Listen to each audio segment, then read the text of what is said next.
It's Sunday, September 14th, 2025, and this is episode 325 of the TortureCast, the podcast by and for fans of the San Francisco Giants. I'm your host, Chad King, and guess who else is here physically this time? That's right, this is a special episode. In fact, I'm not even calling it a bonus episode. This is a legit episode. This is episode 325, but I am sitting here in Bullhead City, Arizona, with one Eric Nathanson. We're actually looking across the room at each other. This is incredible, Eric. How are you, man? I'm doing well. I'm so glad to have you here in my neck of the woods, Chad. The TortureCast crew is taking a road trip. We're going to go see the next two games in Arizona. So Chad and I thought we'd squeeze something in tonight, say hello since it's been a little bit. And this is the first TortureCast live in a long, long time. It's nice to be able to just look at you like face to face, you know. Usually it might be face motions, but now our arms are moving and we can gesticulate and see how passionate the other one is about something. But I'm looking forward to this. I'm looking forward to recording this and then going to see a couple ball games, maybe get another bonus ode in, you know? Heck yeah. I think we're going to definitely record at least one more time when we're in Phoenix. But this is going to be fantastic. Look, the last time we recorded, 9-10 days ago, episode 324, we were talking about how man, the Giants are sucking us back in. After being down 8 or 9 games in the wild card standings, they were back up to 4. And the Giants were playing really well, and we were really excited about it. But we kind of broke down going, the Mets, whom they're chasing still, and the Giants both had 22 games remaining. What's transpired over the last 10 days has been something that you and I definitely did not expect. We were thought best case scenario, the Mets are going to go 511-11. And at that time, the Giants had to go, 16-6 to basically eclipse the Mets because they have the tiebreaker. So they got to finish 5 games above from 4 games back. Well, since then, the Giants have gone 4-5, and you got to think to yourself, oh man, they're much further back now, right? Or at least they're a couple more games, or 6 games back. No siree. The next day, the Mets did win, although Eric was reminding me about how the Reds could have won. The Reds really should have won that game. Yeah, they had the bases loaded with nobody out. But then they proceeded to lose 8 in a row until they finally won today on a Pete Alonso walk-off against the Texas Rangers. And even though the Giants only won 4 games out of 9, they gained 2.5 games this week in the last 9 days. This is insane, Eric. I mean, in fact, there was a moment for several hours in which the Giants technically were a percentage point or half of a percentage point ahead of the Mets. Tied. They were tied, of course. Which, again, the Mets have the tiebreaker. But by percentage points, they were kind of in that slot when you looked at the standings. They actually put the Giants above the Mets. It was really insane. And, of course, that was yesterday. The Giants proceeded to lose to the Dodgers, and today they lost in another kind of laugher. But, we just wanted to talk about the last week, but primarily the last few days and looking forward, because right now the Giants only have 13 games left in their schedule. The Mets have 12. We also have the Diamondbacks and the Reds to contend with, and that's who the Giants are going to be playing the next 3 games. But let's talk about this Dodgers series for a minute. That first game, I don't have the audio highlights right now, but incredible. And to think of how important that win was at this point. I mean, every win is crucial right now. But the fact is, Justin Verlander, I don't know what demons he has promised his firstborn child soul to, but he is pitching like the Verlander of old. And I'll get into those stats in a minute.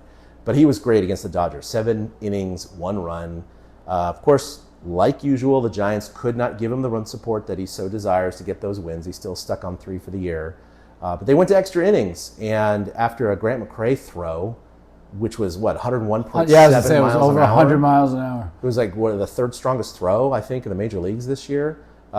Nailed a runner at third trying to tag up on a fly ball. It was unbelievable. Patrick Bailey came up with the bases loaded, and I'm sure all of you guys have heard that highlight 34 times this week. But that was just one of those incredible, indelible moments in Giants lore, especially if they actually end up in the playoffs this year. That'll be one of the big highlights. Also, the inside the park. Yeah, I was going to say, he's got like the 2 biggest, Patrick Bailey, who everybody, including us, has gotten on about his hitting this year, has 2 of the greatest hitting highlights you could ever hope for in your career. Yeah. And they came in the same season. He's the first guy to ever do the Grand Slam and inside the park walk-off ever in the same season, except for Roberto Clemente, who did it all in the same game. And there's, I think, like three or four other guys. I remember Tim Tuffle was on the list. There was another ball player that I knew that was on the list. But I think maybe four other guys had hit both a walk-off granny and a walk-off inside the Parker like Bailey. And it's just remarkable and astonishing how clutch he can be. That was his first home run right-handed in like 2 years. And it was funny because like I really thought the moment he reacted was because he knew he got a fly ball. I didn't realize he knew he got all of it. But it was amazing that this light-hitting catcher has such huge moments in what could be a magical season. You know, had they done other non-magical things once or twice, it could have made it a magical season. But like this Dodgers lose was frustrating because it's kind of the epitome of what they've done against LA this year. They win the first game, this time just by the skin of their teeth. Because I mean, 5-1's a big score, but yeah, let's be honest. He could have grounded into a double play, right, and still won the game. No, I mean nobody out. I think was there one That's out? true. There's nobody out, but still. But absolutely. The Giants usually hit themselves out of. All the time. That's our biggest issue with them. Yeah. But like the first time they played at LA, they won the first game 6-2 and then lost 11-5 and 5-4. Then they traded for Devers. And then they played the first time they played him in San Francisco. They won the first game 8-7. That was a Webb start where he gave up a ton of runs to the Dodgers too. And then they lost the next two games 2-1 and 5-2. So like it's almost like the Dodgers toy with them as they just did this past weekend. They're almost like, we'll let you think you're kind of as good as us, but then we're just going to show you how it's done. And they have the last 2 days. They've gotten production from the entire lineup. Yeah. And Webb and Ray were supposed to be lined up and moved up for this series, but Webb is having his problems against LA this year, and Ray's having his problems in September. Let's be honest about it. He can't get past 5 innings. His pitch counts run up high. He's walking guys. He's letting up base runners, and so the Giants, they just kind of got put back in their place. If the Mets hadn't lost 8 straight games, it would be completely over already. Yeah, and we talked about the unlikelihood of this happening, and we're sitting here absolutely shocked that they are currently a game and a half back of the Mets especially after going 4-5 for the week. Right. If they were a game and a half back, if they gained 2.5 games in 9 days, we would have assumed that the Giants would have gone 7-2 or something like that. It's absurd that they went 4-5 and gained 2.5. It's absolutely absurd. Think about that. If the Giants were 5-4, they'd be in the wild card position right now, and not even doing that well, just 1 game above 500. Yep. But the 2 last games in LA really hurt, and it kind of bodes poorly for the upcoming 4-game series. Obviously, they got to get through Arizona first, and we'll get to that. But like you said, they lined up Webb and Ray specifically for this series.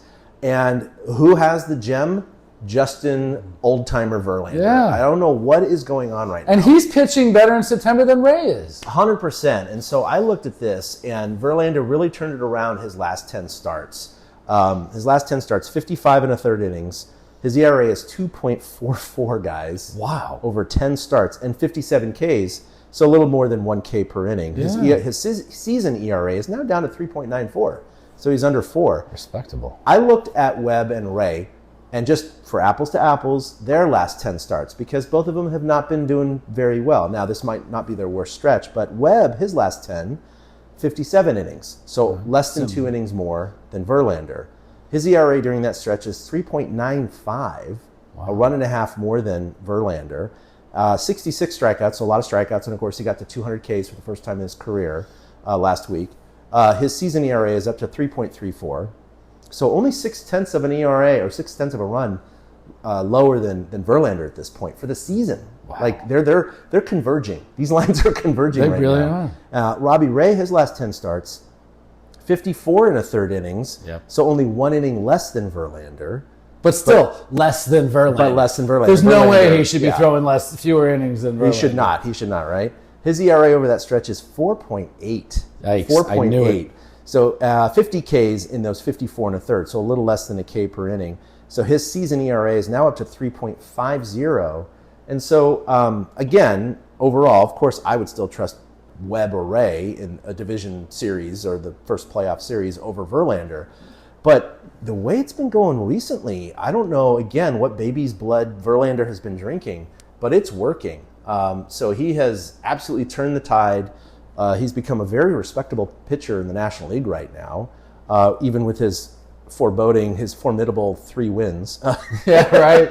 It's so funny that they it's just like, wow. How did they not hit for him early? I mean, granted, had he pitched like this, some of those games would have been better games as well. But Verlander really has been the most fun to watch lately. He still leaves the ball up at times. There's moments where he throws certain pitches and you can just tell he's totally off when he's facing certain guys because he will leave that ball up. But, like in regards to, there it is. Logan Webb has a 4.69 ERA in his career against the Dodgers. Oof.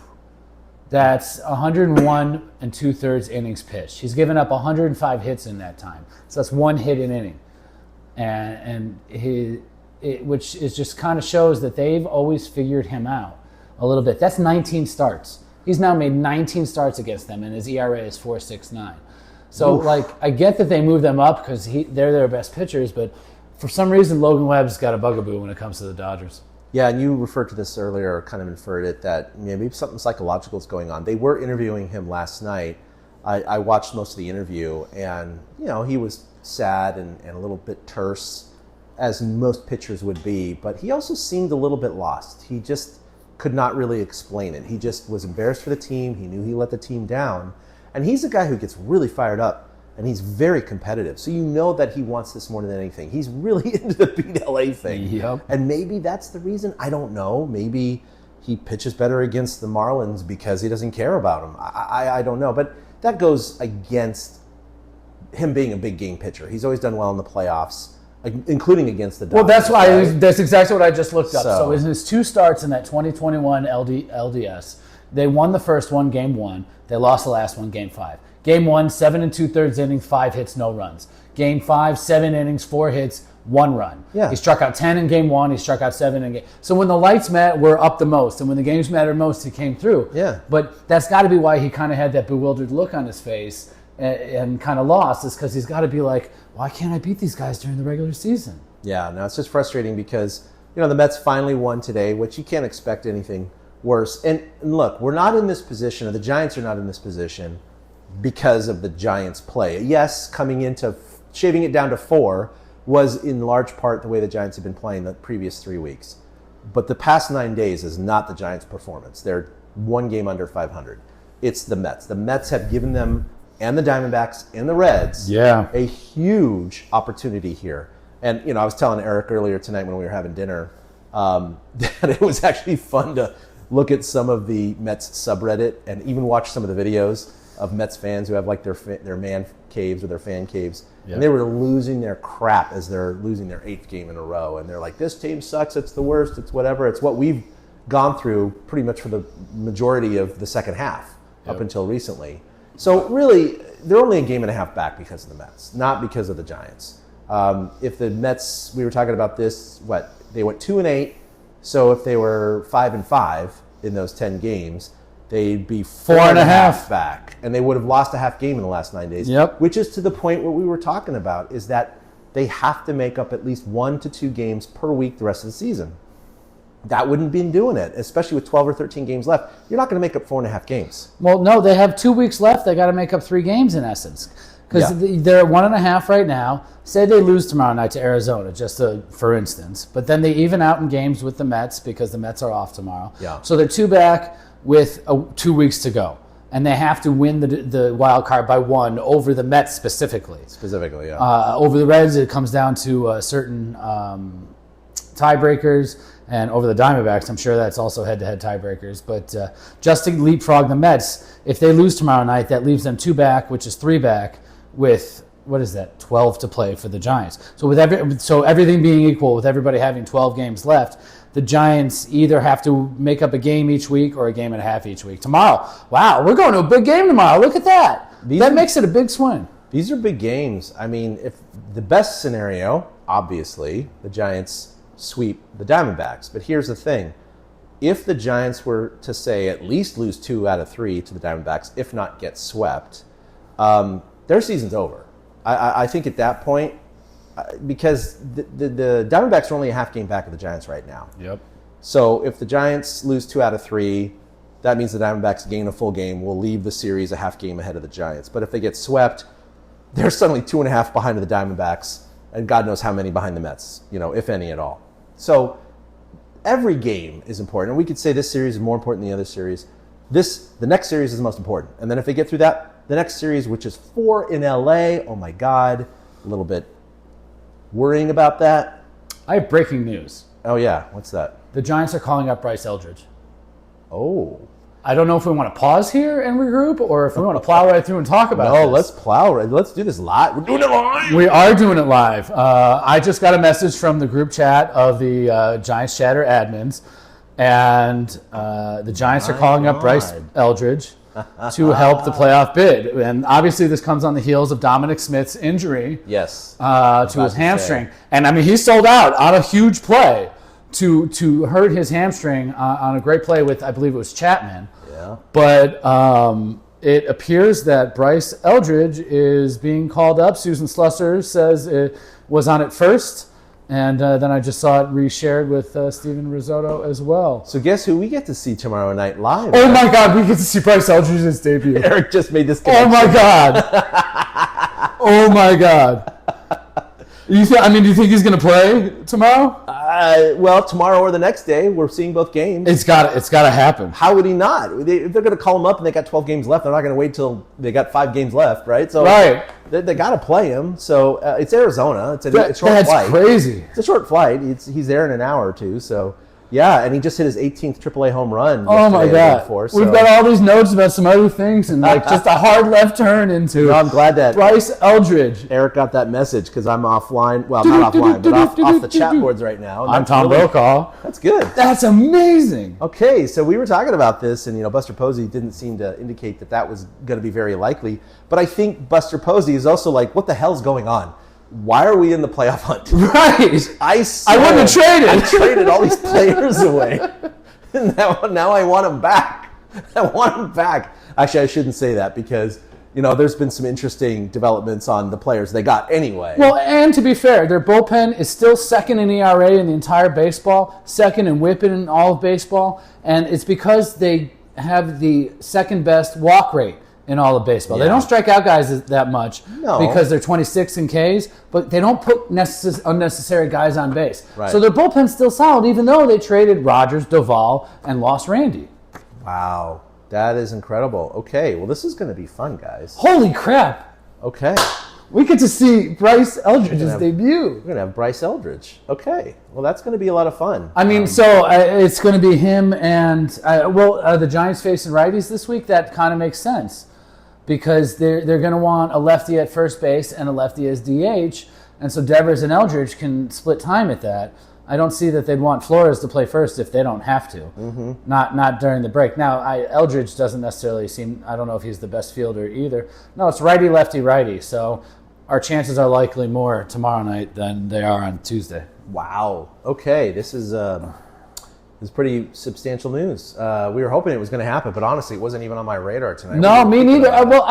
When they called up Brubaker and McRae originally, and then now Encarnacion to replace Dom, I thought that was it. We weren't going to see Eldridge.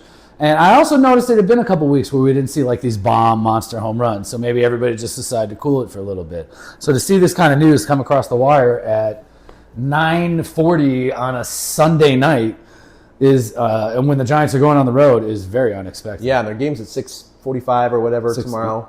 Arizona time, so obviously plenty of time to get there. So I assume he's going to be there tomorrow. But for sure. That's incredible. Okay, that is absolutely incredible. I mean, maybe the Giants see this as the opportunity with what the Mets did, and they see that things are struggling. Devers has struggled in the last week.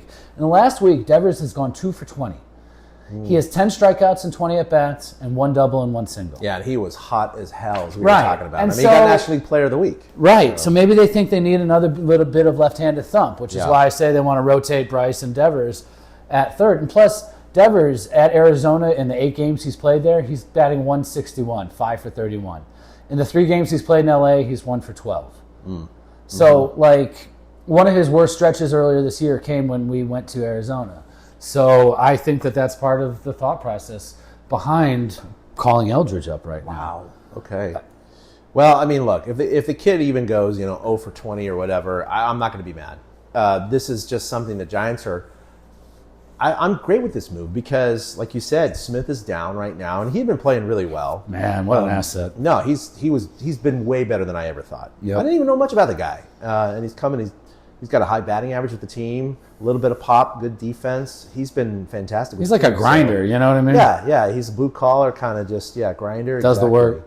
So look, if it fails, it fails, or if it's a failed experiment, fine, whatever. What else do they have to go on right now? I mean, they're relying on the Mets to lose still. Right. So I don't think that the Mets are going to lose 10 out of the last 12 games of the season. I mean, knock on wood for Mets fans. Well, it's also interesting after the Dodgers put a barrage of hits on the Giants the last 2 days that the Giants staff decided we need hitting instead of we need pitching. Yeah, that was not the problem the last 2 days. That's really interesting. And they scored, 7 runs yesterday that's for Webb, true. And that didn't win the game for them. No, Today, but they Webb only was, got 2, yeah, he was so off. Yeah, Webb was just off. But, Webb's only got, 2 more starts, I would say, through the rest of the year. So, yeah, him and Ray are going to only have 2 more starts, 3 at the max if they move them up. Yeah, those 2 might get 3. Yeah, at the most. So, hey, I'm all good for this, especially, if the Giants end up, falling flat in Arizona and LA and they're out of it within the next week, hey, keep him up, ride it. Just see how he does, right? This is what we were talking about. I wasn't against bringing him up just to see how he sees Major League pitching. It's a very small sample size anyway. Even if he played a full game, all 12 games, it's still not enough to say, oh yeah, he's a major leaguer or not. It's not. But boy, what if they catch lightning in a bottle? I mean, what if he, he plays the majority of those 12 games, he hits 3 or 4, home runs in like 8 or 9 games, or 9 or 10 games. I mean, possible, sure. He's got some big holes in his screen. He's a very, very tall guy. What is he, 6'10"? No, right? not. I think 6'5". Or 6'7". 6'7"? Yeah, not 6'10". That's way too tall. Sorry. He's very tall. That's Randy Johnson. Yeah. No, he's not Randy Johnson height. That was a misspeak by me. But he is tall, and taller people generally have a little bit more of a hole in their swing. But boy, does he have bat speed. 6'7", yeah. 6'7", yeah, because that was. Richie Sexton, that's who I think of with the big guy, big lanky guy with a hole in the swing, because you could bust him inside. Okay, well, thanks for that, Eric. Bryce Eldridge. Yeah, I didn't mean to derail where we were. No, although we pretty much have hit most of the points that we wanted to. This news kind of adds to that. It does show, though, that the Giants were totally good with just rolling with Dom Smith, like you said, and not calling up Eldridge. Yeah. And it's because of Dom's injury straight up that this happened. I mean, I don't know who they're sending down yet. The corresponding move is not something that I was really looking for in a moment like that. When you hear that the Giants' top-rated prospect is getting called up, that's just totally unbelievable. Yeah, no, this is pretty amazing. So that's good. I'll have my nice camera there tomorrow, so I'll try and take some good pictures of him. Oh, right on. We'll see what happens with that. Hopefully, we see an Eldridge first major league hit in the next 2 days. That would be kind of fun to see. I mean, how cool would it be? And, especially if he turns out to be a good Giant. That's what I was going to say. I mean, we're kind of older, so we're not like in awe that this guy's making his major league debut. It's cool. He's their top it's not prospect. Ken Griffey Jr. Right. And we're just, not in awe. But like if in 15 years from now we can say, holy crap, we were at Bryce's first game or in Bryce's first homer even, something like that. That'd be cool to look back on if he's at like 350 home runs and a star first baseman for the Giants for however many years, That would be really cool to look back on. And Arizona's a hitter's park, too. Very much so. Giants generally hit very well there. I mean, a lot of teams do. But the Giants definitely have thrived there in the past. So let's talk about the Arizona series because you had Webb and Ray that were lined up to try and get those 2 games. Surprisingly, Verlander, his game, he didn't get the win, but the Giants won it. They get blown out, and the Webb and Ray starts. So now you have Tang going tomorrow night, and obviously he's, so far he's been the quad A pitcher that we kind of expected to be. Yeah, he has a couple of wins, but his ERA is stratospheric. Yeah, 7.54. Yeah, so we're not expecting anything from him. If Tang is going to win, most likely it's got to be a slugfest, right?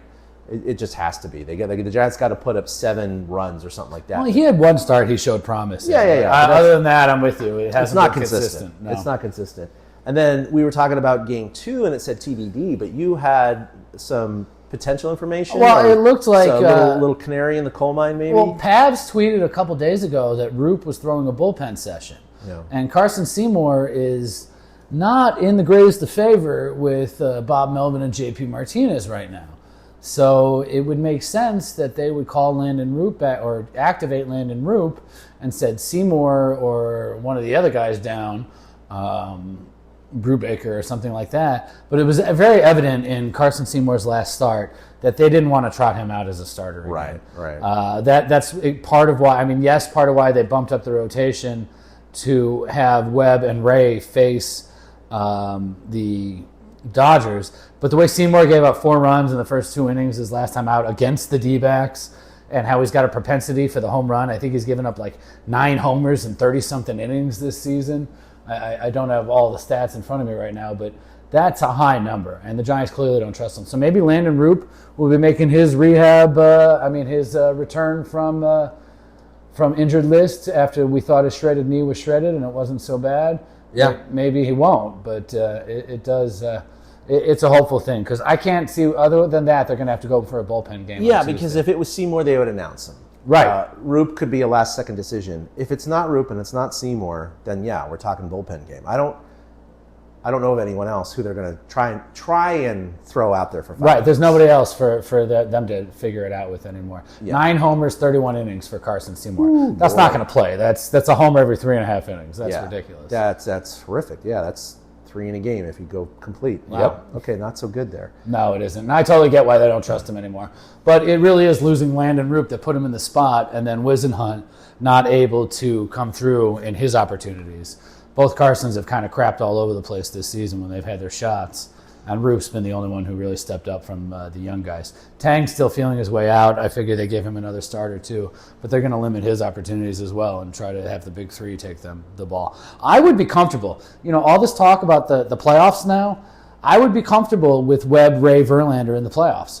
I was not comfortable with Verlander in the playoffs 2 months ago. No. I am now. The guy gets it. He apparently clicks in when it needs to. There's certain instances I still don't think he totally gets it, but no. Verlander, I would trust him to start a game 3 right now. Well, you go. I mean, he's more than a third of his starts this year, his last 10, right? Right. He's been incredible, under a 3 ERA, and he's been the Verlander of old, really. I mean, very close to it.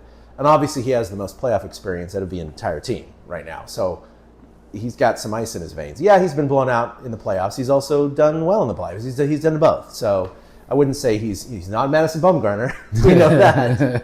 But, you know, yeah, at this point, if the playoffs started today and the Giants were in it, I would be fine with that rotation as well. But, you know, going forward, yeah, Carson Wisenhunt obviously is pretty much out for the season. Smith is on the 10-day IL, probably out until the last couple of games. It was funny because Roop, you know, back on September 1st, they even say that he isn't expected to return from the 15-day injured list for the entire season, right, according to Susan Slusser. But sometimes desperate times call for desperate measures, and this could be one of those. It's like, well, we got no one. The Eldridge move might be a nod to that's what's going to happen. Yeah. This is this is interesting. I mean, Eric and I are going to be going to the next 2 games in Arizona. It's going to be fun. Even if they lose both, we're going to have a good time because the Giants should not be in this position. They should not. The Mets should not have lost 8 in a row at one point. They should be 5 games back right now, and we'd just be podcasting. Well, first of all, we probably would not be podcasting tonight. No, I think we would have said, screw it. I'm with you there. We'd probably be waiting until... If there's 7 back right now, we'd be like, no, man, we'd just be chilling. Yeah. That's all we'd be doing. Yeah, we'll record after we see a game live. We don't need to talk about this crap. Yeah, why are we going to talk about them being out of the playoffs? Right. So this is, you know, you talked about it earlier. This is house money, right? Yep. This is house money. The Giants lucked into this streak by the Mets, this losing streak by the Mets. And so it's the only reason that these 3 teams, because again, we cannot forget about the Diamondbacks who are half game back and the Reds who are a game back of the Giants, that it's really 4 teams that could be going for this 3rd wildcard spot right now. That's kind of crazy. It's frustrating to think that the Giants actually should be at least 5-4 during this stretch by the Mets because a week ago Saturday, the game in St. Louis, where Ryan Walker came in and just absolutely stunk. Couldn't find the plate, couldn't do anything, and gave up the lead. It was I think like a 2-1 game or 2-0 game. It was 2-0. And they lost 3-2 to the Cardinals. It was so frustrating. And I don't think he got an out. It was so frustrating to watch. Like, that's one of those games from the season that, you know, you think back and be like, that's something that should have been, and stuff like that. And you can't fault Belvin for going for Walker in a situation like that because he's the closer now. You go to your closer. Some days he's going to blow it. And that was the day he blew it. There's that game to look back on over the last few days, and that's about it for the Giants.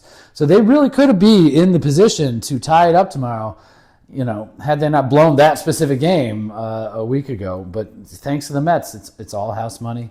Anything that happens from here on out is gravy. We pronounce them dead, as we famously talked about last week and did earlier this season. And Chad and I were talking at dinner tonight. It's going to be one of those years where they get you right up to the edge and they don't quite get there. Yeah, I use the term blue balls at dinner. Yes. It's hard because, and I shouldn't say it's the Giants giving us blue balls. It was really the Mets doing this. So I have to keep thinking about that. Again, the Giants, Diamondbacks, and Reds should not be in this position, but they are. And so that's the whole course of the season, is that every game counts exactly the same, no matter what order you play them in. And so, yeah, the Mets lost 8 in a row, but, that can happen anytime during the season. It happened now. So the Giants have an opportunity, and this is a gift. So they don't quite control their own destiny, but they're close. Certainly, with 12 games left, if they go 6-6, they're not winning. They're not going to get in the playoffs. Right. Let's just say that, because it's not just the Mets they have to worry about, but the other 2 teams. So all 3 teams are not going to be worse than 6-6. Someone's going to play above 500. So really, out of 12 games, Eric, first of all, you got to win 2 out of 3 against Arizona because they're chasing you. Yep. You have to. That is one element of control the Giants have in their favor, right? They can't control the Mets. They can't control the Reds. They can control the Diamondbacks. So if they beat them 2 out of 3, they gain a gain on them. Great, no problem. Then they go into LA, and we'll just worry about that at that point. This is going to be a day-to-day kind of thing. You can't go, in a week they'll still be fine. No, not necessarily. In a week they could be out of the playoffs. So just, Tang and TBD doesn't sound very good. It doesn't. I'm worried. Well, a little bit, but realistically, 13 games left. You want to win 2 against Arizona. You want to split with LA. You want to at least win 2 out of 3 from St. Louis and 2 out of 3 from Colorado, with hopes of sweeping Colorado. So saying that, 2 out of 3, 2-2, 2-3, 2-3, that's 8-5. Mm-hmm. The Giants probably have to go at least 8-5 over these last 13 games. That's a good, yeah. By the way, thanks for correcting me. I said 12 because that's what the Mets have. The Giants have one more game. That's why they half game off right now. But you're right. 8-5 is definitely the minimum. I think that's the minimum. I really do. The absolute minimum. The absolute minimum. And it stinks because we talked about them going 16-6 in our last podcast, and they've started that 16-6 streak 4-5. Not so good. No. So what does that put them? I didn't even think of it in that context. Yeah. You're right. Yeah. So that puts it at 12 and 11? 12 and 1. Yeah. Literally. Think about it that way. Wow. If the Giants were to have gone 16-6, they would have to go 12-1 from now. 12-11. Wait, no, you're right. 12-1. Yeah, you're right. Yeah. That's crazy. Yeah, so it's crazy. That's the gift the Mets have been giving everyone. So it shows you how important these games are. And look, the Mets are not going to finish 11-11, it looks like, out of those 22, since they've already lost 8 of those games. So they might, but their schedule is home San Diego, home Washington, at Cubs, at Miami. So they have 2 good teams and 2 crappy teams. Although Miami isn't crappy. I don't know what the hell to think of the Mets. Their payroll is $339 million. Yeah. They're the second highest salary team in baseball. Behind the Dodgers, right? Yeah, behind the Dodgers. Dodgers have about $10 million more. But how does that happen? How do you spend literally twice as much? Okay, almost twice as much. The Giants' total payroll is $174.6. The Mets' total payroll is $339.3. Almost double. It is. It's literally almost double. That's insane. It's like 48%. That's totally crazy. And they're letting the Giants in. The other teams that they're letting in. The Giants are on a small market team. Arizona's 176. You know what I mean? Oh, wow, really? Wow. Actually, I did not know Arizona was that. They're higher than the Giants. How the hell is Arizona 176? I thought this was it's an active payroll. Okay, gotcha. Oh, look at that. Yeah, Arizona's payroll is bigger than the Giants. Their total payroll, not their active payroll. Their total payroll is 176. Yeah.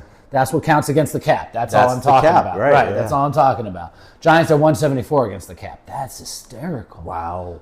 I didn't realize that. The Reds are way down there. They're at 118, so good for them. Yeah, good for them. Yeah. But that's crazy. The Mets having just about double both the Giants and Diamondbacks payrolls, and crapping out like this. Soto's having a great season too. Like Alonso's having a good season. It's their pitching and their bullpen. Rogers was, complicit in giving up a lead the other day for them. Yeah, he was. It's frustrating. It's got to be, like you said, so frustrating for the Mets to see. So I guess we can continue to just cross our fingers and hope that the Mets keep choking. Well, we didn't think the Giants would be in this position, but here we are. So what I will say is that the Giants have 3 in Arizona. We're going to be attending the first 2 games, and we're definitely going to record at least one time. If we do, it would be after the second game. Possible we record both days. We'll see what happens because they are night games. We might be too tired or something like that, especially if it's a really bad game tomorrow night. Right. We might be like, now the Giants are a half game back of the Diamondbacks in the race. Oh. We'll wait till tomorrow to see if Eldridge hits a bomb and they win and they go back up a half game. And then we can talk a little bit more happily about it. If the Giants have a great game tomorrow, maybe we'll feel a little bit more in favor. So regardless, you're going to get episode 326 at least in the next few days, possibly 26 and 27 if the Giants do well. But yeah, the Giants have 3 in Arizona. We'll be at the first 2. Then 4 in LA, and after that it's St. Louis and Colorado back at home. Hopefully those games will mean something. My God, this is crazy. Well, I think even if Arizona takes 2 or 3 from the Giants, they're going to run into their own wall because they play Philly and LA and then San Diego the rest of the year. Mm-hmm. Granted, Philly and LA are at home, but facing Philly, LA, and San Diego in back-to-back series, that's rough. That's a gauntlet. That is a gauntlet. And Philly's still trying to get, the number 1 seed. So, right. They got something to play for right now. Even though they did just finally clinch a playoff spot, right? They're not just going to play on their but they only clinched it a day or 2 after the Brewers clinched it, which shows you how close they are to catching the Brewers when it comes to it. So they'll still be out there. Schwarber's going to still be out there trying to hit his bombs. Especially in Arizona. I mean, who doesn't like hitting in Arizona? The Phillies hitting in Arizona? Yeah, I don't see that going well for the Arizona Diamondbacks. I really, really don't. That's funny. Yeah, so they're going to get demolished. Yeah, Philly's only 2 games back from Milwaukee for best record. 2 games back. In the National League. Milwaukee 91-59, Philadelphia 89-61. By the way, we didn't say this earlier. The Giants are 75-74. So they are still 6 games away. They need to win 6 more to reach 500. 7 more wins. They need to go 7-6 to guarantee a winning season. So even if they don't make the playoffs, I think that would be the secondary goal. I know no one really cares about it. Yeah, you're right though. 6 and 7 is 500. Yeah. But 6 and 7 is 500, and so.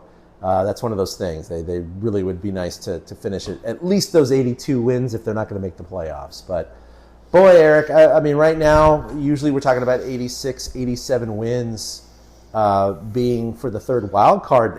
It may be one of those years where it's like St. Louis Cardinals from 2011. What did they win? 83 games that year, I believe? Something like that. I think they were 83-79. It was the lowest. I think it was the lowest winning percentage / win total for a playoff team in baseball. If I just said the Giants have to go 8-5, what are they right now? 75-74? That's 83 wins. Right. That would match the Cardinals in 2011. It would. That's crazy. That's what I'm thinking. I'm thinking the wild card is 83, 84, 85. Wow. I would shoot 85 as kind of the high bar. It ain't going to be 87 or 88. No, I don't think any of these teams are going to hit that because they'd have to go 10-2. But that's also what you get when you add a 6th team to the playoff race. True. I mean, I guess this is Major League Baseball is getting what they asked for. Yeah. Because there's a race here with what's going on for a team to possibly get knocked out in 2 games as soon as the playoffs start. Yeah. That's 100%. The crazy part about this. And I mean, look, the expansion of the playoffs, as a purist, I didn't like because it muddies the waters a little bit. But baseball gets what it wants. Some fans get what they want. I mean, if it was the traditional setting, we wouldn't even be talking about playoffs right now. No, that's totally fair. So that's the benefit of it, right? Yeah, we're talking about the Giants being 1 game above 500 after 149 games, and they're in the playoff hunt. But it's also not as bad as the NBA or the NHL, where you can be under 500 and make it as an 8 seed. Yeah, so. I cringe to think that'll ever happen in baseball. It does. You're right, though, because right now, if there was no 6 wild card, it would just be, okay, the Padres and Cubs are the 2 wild card teams. Yep. They're just playing to see who hosts the game. Yep. At this point, that would be this, because the National League is on cruise control as far as the Dodgers, Phillies, and Brewers leading those divisions. So it really would just be, okay, where are the Cubs and Padres going to play? And so you're right. This is, it worked. It did work. It added excitement. Who knows if it'll be real excitement, but it added excitement. Yeah, and the thing that I think stings a little bit more, you brought it up against the Dodgers. The Giants are now 3-6 against LA this year, and they've won the first game of all 3 series and then lost the last 2 of all 3 series. And it's just like, once you grab that first one, you're like, we just got to win one of the next 2 to win the series. And they didn't do it 3 times, all 3 times. And what really hurts more is LA has had a really crappy record in the second half, Eric. They are not the juggernaut of the past. They aren't. I mean, obviously we could look back at 2021, in which they won 106 games and the Giants won 107. Didn't matter in the playoffs. We know what happened there. Dodgers only have 84 wins right now. Yeah. I mean, 84-65, that's not a bad record. But they might finish with 91, 92, 93 wins. That's being generous. Think about it. There's only 12, 13 games left. It might just be 90. So it could be just like 90. So they're not going in as strong as they typically have in the past. And so I guess the silver lining to that is they're going to have a first round matchup. Yeah, they're not going to. They have to play the wild card series. Yeah, they're 4.5 back of the Phillies. Right, the Phillies and Brewers are that much farther ahead that the Dodgers do have to play the wild card series, and I do kind of like that. But that also means that if the Giants get into the playoffs, they play that wild card series. 100%. So, and that's a great point. I thought about it a couple of days ago because it looks like, and because the division winners get seeded, I believe, higher than the win totals. Isn't that correct? So, like the top 2 get the bye. Yeah. And then after that, so for example, right now, the Cubs are 1 game better than the Dodgers. Okay? But the Cubs are in the wild card position. Yeah. So, correct me if I think they get the 4 seed still. Yeah, because I think all the division winners get 1, 2, 3. I do. No matter what. So. Yes. So the Dodgers would get the top seed in round 1. Which means they face the bottom seed in round 1, which is going to be the 3rd wild card. Which means if the Giants were to get in the playoffs, their path would be Giant through the Dodgers and then the Brewers and then whoever the hell's left on the other side. Yeah. So obviously, it's we've won it. Make it. Yeah, we've won it as the lowest seed before. 2014 was the year they did that. 100%. No, and it's happened to many teams. I mean, a couple years ago, we had the Diamondbacks and the Rangers come in and facing the World Series. Both of them were like wild cards and coming in like that. So, yeah, we all know that this is possible. It just depends on how hot you get down the stretch and certainly into the playoffs. And they're relevant, Eric. Yeah. Here we are with 13 games left in the season, and they're relevant. So I don't know how much more you can ask. When we planned this trip, we actually did not think they would be as relevant as they are. So I'm really happy that we get to sit here face-to-face, do the first live TortureCast that's been done in a while, and go see a few ball games and knock out another 1 or 2 of these. I'm really glad you're here, and I'm looking forward to the next 2 days. Yeah, it's going to be fun. So look for TortureCast episode 326, maybe tomorrow night, maybe in 2 nights. We'll see what happens. But until then, 3 in Arizona, 4 in LA. You can follow us individually at ChadK21 at 2OutHits for Eric. That's with the number 2. Email us at torturecast@gmail.com. You can also like us on Facebook and follow us on Twitter and now Instagram as well, which is working. It's doing its thing. We should put some grams out while we're at the park. Yeah. Oh, yeah. Oh, that's a great point. Yeah, we're going to be there with our phones and everything like that. So we're going to be doing a little bit of reels and on the gram and all that stuff. So look for that. Okay, well, until 24 hours from now or 48 hours from now, this is Chad and Eric signing off for episode 325. We'll see you in a day or 2 for episode 326. Till then, go Giants. Ah, boom.